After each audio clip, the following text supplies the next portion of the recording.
Apakah yang dimaksudkan dengan zakat? Zakat dari segi bahasa membawa maksud subur, suci, berkat dan berkembang. Manakala dari segi istilah, zakat membawa maksud mengeluarkan sebahagian daripada harta tertentu untuk diberikan kepada golongan yang berhak menerimanya dengan syarat-syarat yang telah ditetapkan oleh syarak. Wajib. Seperti yang kita sedia maklum, ibadat di dalam Islam adalah berlandaskan nas, iaitu Al-Quran dan Hadis. Begitu juga zakat. Terdapat dua dalil yang mewajibkan zakat. Dalil yang pertama ialah daripada firman Allah Subhanahu wa taala dalam surah Al-Baqarah ayat 43. وَأَقِيمُوا الصَّلَاةَ وَآتُوا الزَّكَاةَ وَارْكَعُوا مَعَ الرَّاكِعِينَ. Maksudnya, dan dirikanlah kamu akan sembahyang dan keluarkanlah zakat dan rukuklah kamu semua, iaitu berjemaah bersama-sama orang-orang yang rukuk.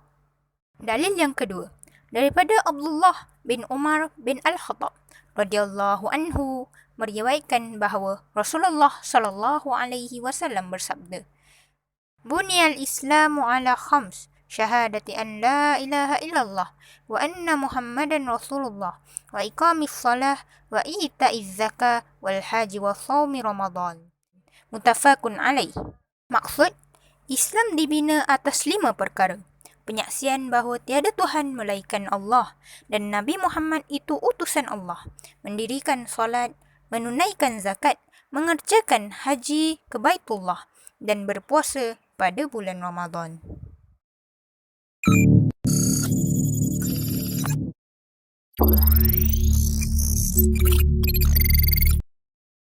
Seterusnya, saya akan menerangkan tentang asnaf yang layak menerima zakat. Asnaf yang layak menerima zakat yang pertama sekali ialah fakir. Fakir merupakan orang yang tiada harta yang mencukupi untuk keperluan dirinya termasuk makan, minum, pakaian dan juga tempat tinggal. Contohnya seperti seseorang yang memerlukan RM10 sehari tetapi dia hanya mampu memperoleh RM3 sahaja.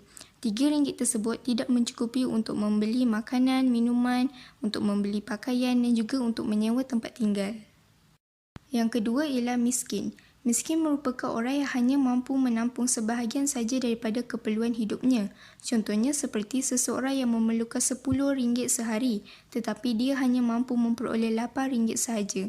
RM8 tersebut hanya mencukupi untuk membeli makanan dan juga minuman tetapi tidak mencukupi untuk membeli pakaian dan juga menyewa tempat tinggal.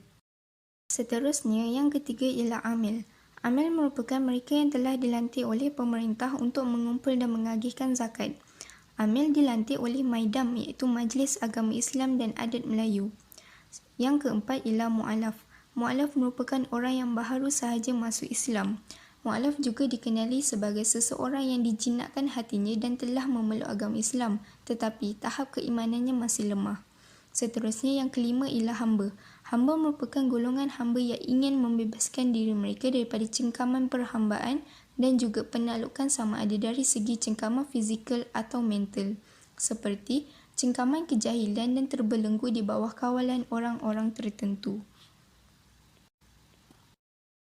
Seterusnya, asnaf yang layak menerima zakat yang keenam ialah orang yang berhutang. Orang yang berhutang yang dimasukkan ialah orang yang dibebani hutang untuk keperluan asas diri serta tanggungannya dan tidak mampu membayarnya, dan berhutang bukanlah untuk perkara yang haram seperti judi. Seterusnya, yang ketujuh ialah fi sabilillah. Fi sabilillah merupakan orang yang berjuang di jalan Allah. Contohnya, mana-mana orang atau pihak yang melibatkan diri dalam suatu aktiviti untuk menegak, mempertahankan dan mendakwahkan agama Islam serta kebajikannya. Yang ke-8 ialah Ibnu Sabil. Ibnu Sabil merupakan orang yang bermusafir dengan tujuan yang diharuskan syarak kemudian terputus perbelanjaannya. Contohnya, mana-mana orang dalam perjalanan bagi maksud-maksud yang diluluskan oleh hukum syarak dari mana-mana jua negeri atau negara yang memerlukan bantuan.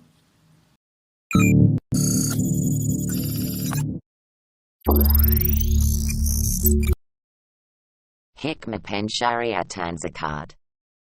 Pensyariatan zakat sedikit sebanyak memberi impak kepada 3 golongan ini, iaitu pemberi.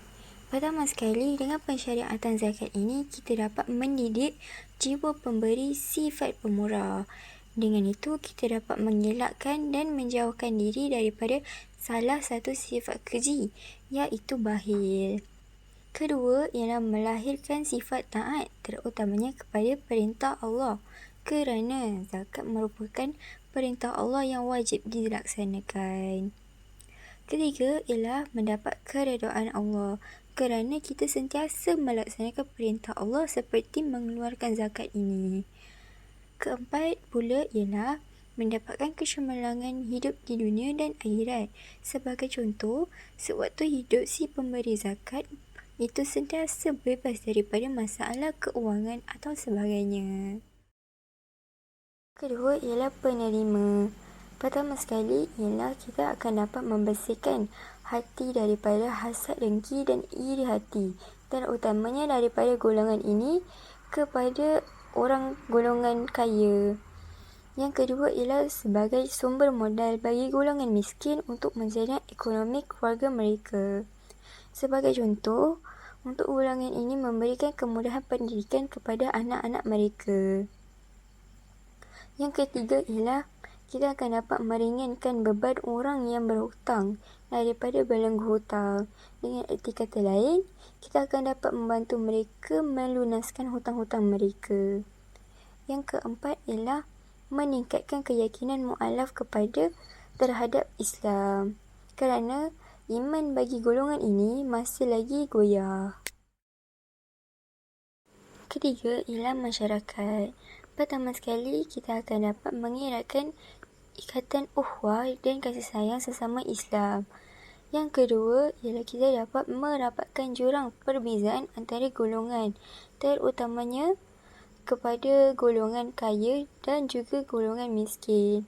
Maksudnya, kita akan dapat memansuhkan istilah antara dua darjat yang sering disebut orang-orang terdahulu. Yang ketiga ialah saling membantu antara satu sama lain, seperti peribahasa, berat sama dipikul, ringan sama dijinjing. Yang keempat dan terakhir sekali ialah meningkatkan syiar Islam. Mission completed. Itu sahaja daripada kami. Sekian, terima kasih.